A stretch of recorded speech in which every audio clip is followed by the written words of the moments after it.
Given all we know, it's hard to see Ben Affleck and Jennifer Lopez in love again.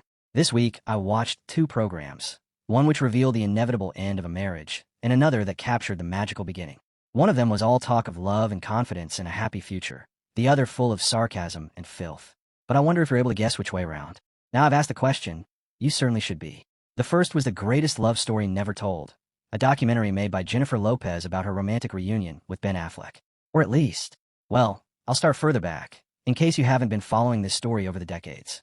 Jennifer Lopez and Ben Affleck had a love affair from 2002 to 2004, becoming engaged and making a couple of awful films together, before mysteriously calling off the wedding at the last minute.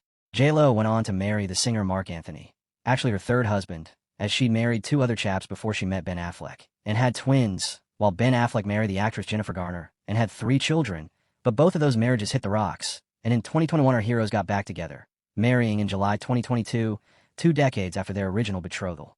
Romantic. Hey everyone, welcome back to the channel. And for those just joining us, be sure to hit that subscribe button so you don't miss out on future content.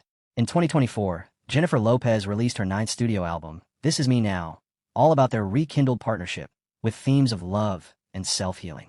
She simultaneously released This Is Me Now, a love story, a feature-length music and dance video as a companion piece to the album.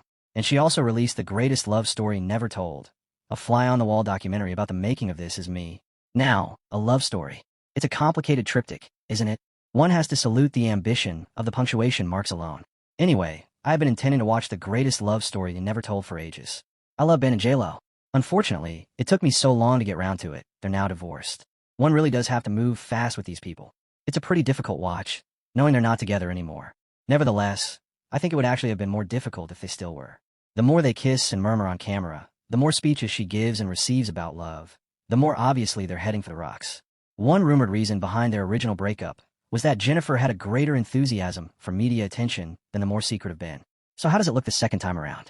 Well, as a wedding gift, we learn he made her a special book of all the love letters they've ever exchanged, a touching gesture, the creation of something sacred and private amidst the blizzard of global publicity, and the documentary opens.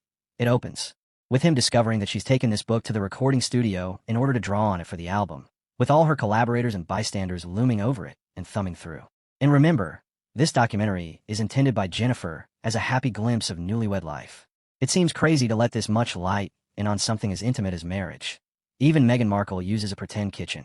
But Meghan Markle is playing shop, trying to copy what the Kardashians do in the genre of reality, and what film stars do with their focus on privacy, both at the same time.